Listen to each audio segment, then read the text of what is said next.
back with episode 3 of my Black Sabbath review on the Eternal Idols. And this week we are reviewing, well actually I am reviewing, you as in we, you, we are listening to my opinion on the third Black Sabbath album, Master of Reality.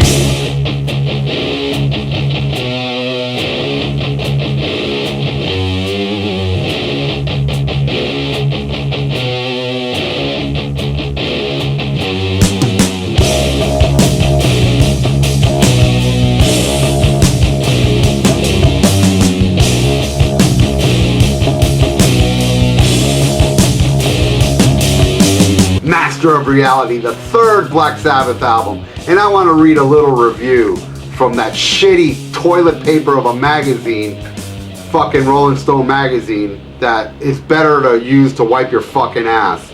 And this was by some idiot called Lester Bangs talking about these albums. He described Master of Reality as monotonous in an ambivalent review posted on Rolling Stone magazine. However, the same magazine will later place the album in number 298 of the 500 greatest albums of all time. You fucking hypocrites. And it should have been fucking number 3, number 1, or number 2, you fags. You can't even get that right. But first you slam it, then you love it. That's the story. Let me tell you something. Rolling Stone magazine has slammed Black Sabbath and Led Zeppelin all through the fucking 70s. Now they swing from the nuts. You know why they swing from Black Sabbath's nuts? Because they can't deny the influence they've had on people. They just can't do it. You know? And I hate Rolling Stone magazine. Everybody out there should take a big steaming shit on a Rolling Stone magazine, put it in a fucking envelope, and send it back to their fucking ass. Fuck Rolling Stone magazine.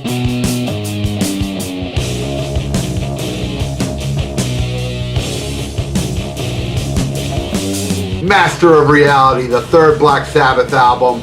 It's doomy, gloomy, and they down-tuned. I think Tony Iommi down-tuned his strings to like C sharp or C something or other. And so did Geezer. Geezer down-tuned his to match Tony. And it's a very down-tuned album. And you hear a lot of that down-tuning later on in the 90s with the sludgy, grungy bands like Soundgarden and Alice in Chains and Smashing Pumpkins and whatever. But don't hold that against the Masters. Black Sabbath, Master Reality starts with this.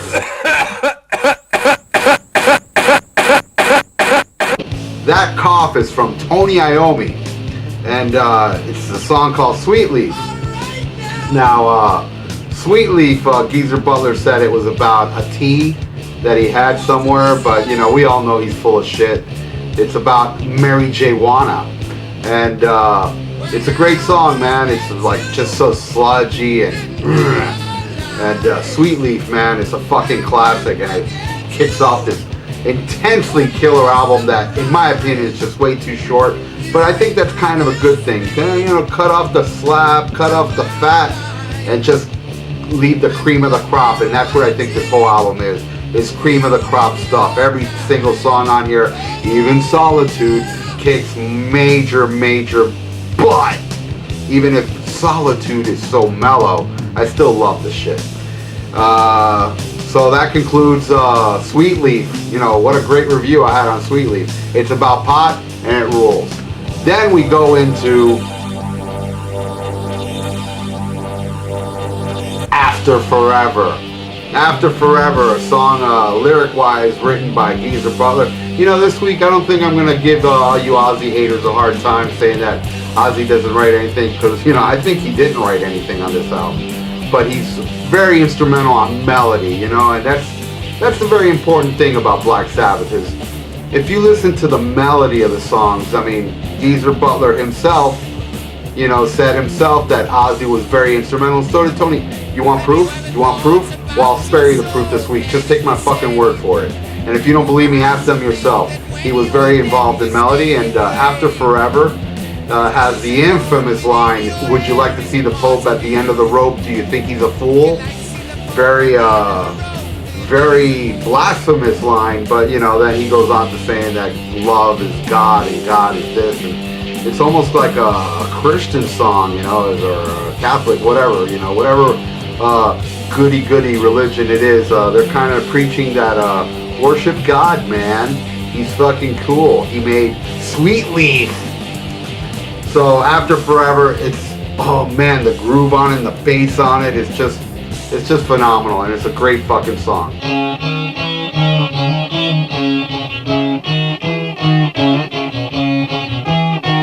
Then we go into Embryo. Embryo is the first little tiny instrumental in this album.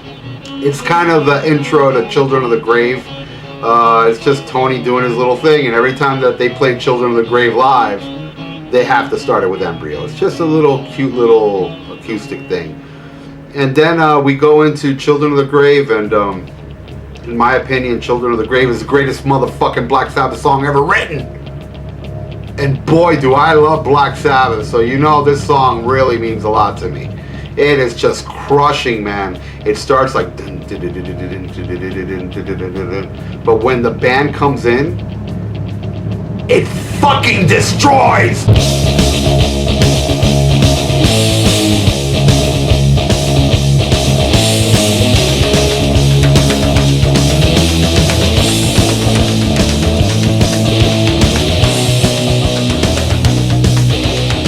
Children of the Grave, another song that's warning you about, I think it's about, like, you know, just children that are born at that time in 71, which, by the way, that's when this album was released, in July of 1971. I forgot to mention that. And it's about, you know, they thought by 72, 73, somewhere in the 70s, we were all going to get wiped out by nuclear warfare, and you know, so they were pretty much talking about the children today are pretty much children of the grave, because they're just gonna fucking die in a couple of years and they're never gonna be adults. But you know, they were smoking the sweet leaf and they were wrong. But then I don't blame them for doing that, because back then everybody was in fear of nuclear holocaust, you know?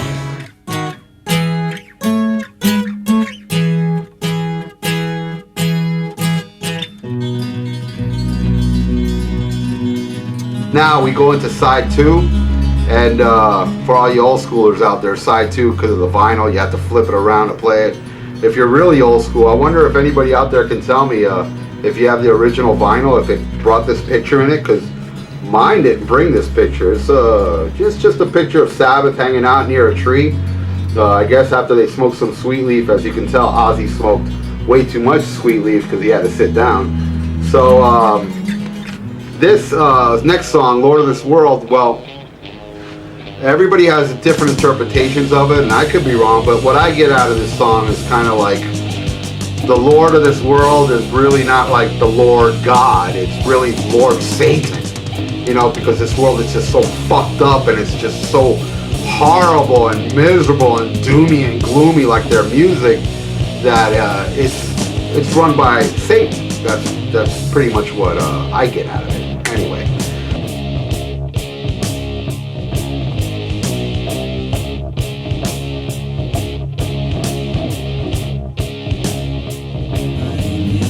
So the next song is a really mellow song. Not a lot of people's favorites. It's called Solitude. Solitude is, I love it, man. And I believe it's Tony Iommi on the flute, playing the flute there, you know? And it's pretty much it's just a depressing fucking song. Not as depressing as the next album's ballad, which we'll get into that on the next episode. But it's pretty sad. It's just solitude, you know? It's a guy that's still alone, is all alone. He said, you know, one of the lines in the song is like, you know, I had everything, now it's all gone, or something like that. I don't know, but it's a really mellow song, and a lot of people think that's Bill Ward singing it, but no, it's Ozzy Osbourne. It's actually Ozzy singing that, and Ozzy had like a different type of tone in his voice and that shit. Anyway, since this album's so short, I'm already at the last song.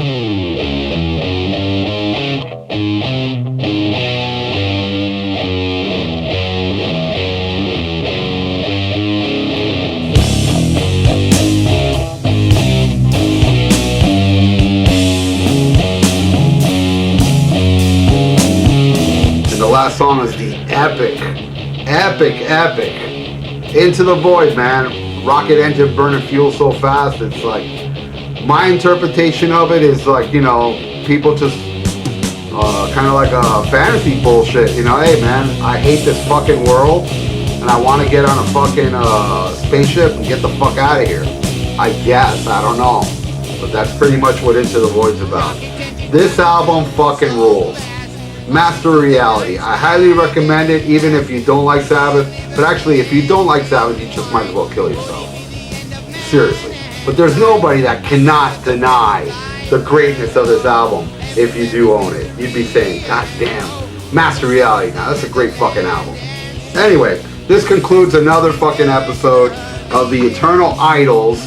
And I gotta say, man, Black Sabbath rules. And remember, your mother cheated on your father with Black fucking Sabbath.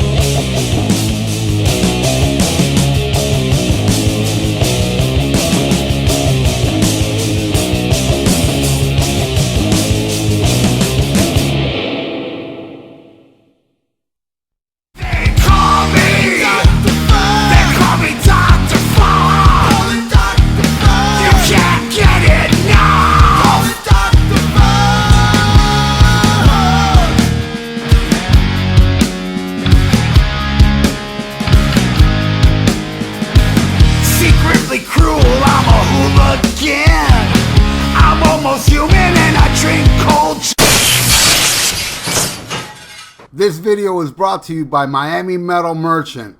For your metal needs and competitive prices, visit MiamiMetalMerchant.com. Tell them Dr. Fuck sent you. Hey, I'm Dr. Fuck. And I'm the Ayatollah of Alcohola. And we are from the Rock and Metal Combat Podcast. If you want to check out some crazy, uncensored, unbiased, totally nuts reviews of classic hard rock and heavy metal albums, check us out. You can get us on Podbean and iTunes. New episodes every Sunday. That's right, and we also do each other's moms. True, free of charge. Well, mine charges. Oh yeah, mine's free. Hey, check out my podcast, The Vieira Vault. We're on Spreaker, we're on iTunes, and we're on YouTube. Check it out and subscribe. Hey, headbangers, you want your own radio show? Well, you got it. On Thursday nights here on that metal station, join me on the Dr. Fuck Show. Go in the chat room and I will make you my co-host. That's right. Everybody that joins me in the chat room, I discuss whatever you guys want to talk about. I'll mention your name, I'll say what you say, and we're going to go back and forth. And I'll even fucking play whatever request you want. Unless it sucks. Then I ain't playing it because my show rules and only songs that rule is allowed right here on that metal station. The Dr. Fuck Show airs live Thursday nights at 8 p.m. Eastern. Hope to see you there. Well, no, fuck that hope. I better see you there, motherfucker. They call me Dr. Fuck. They call me Dr. Fuck. You can't get it now.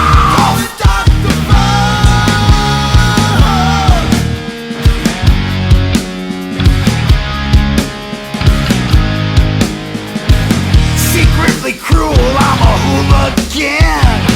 I'm almost human and I drink cold. This video was brought to you by Miami Metal Merchant. For your metal needs and competitive prices, visit MiamiMetalMerchant.com. Tell them Dr. Fuck sent you. Hey, I'm Dr. Fuck. And I'm the Ayatollah of Alcohola. And we are from the Rock and Metal Combat Podcast. If you want to check out some crazy, uncensored, unbiased, totally nuts reviews of classic hard rock and heavy metal albums, check us out. You can get us on Podbean and iTunes. New episodes every Sunday. That's right, and we also do each other's moms. True, free of charge. Well, mine charges. Oh yeah, mine's free. Hey, check out my podcast, The Vieira Vault. We're on Spreaker, we're on iTunes, and we're on YouTube. Check it out and subscribe. Hey headbangers, you want your own radio show? Well, you got it. On Thursday nights here on that metal station, join me on the Dr. Fuck Show. Go in the chat room and I will make you my co-host. That's right. Everybody that joins me in the chat room, I discuss whatever you guys want to talk about. I'll mention your name, I'll say what you say, and we're going to go back and forth. And I'll even fucking play whatever request you want. Unless it sucks. Then I ain't playing it because my show rules and only songs that rule is allowed right here on that metal station. The Dr. Fuck Show airs live Thursday nights at 8 p.m. Eastern. Hope to see you there. Well, no, fuck that hope. I better see you there, motherfucker.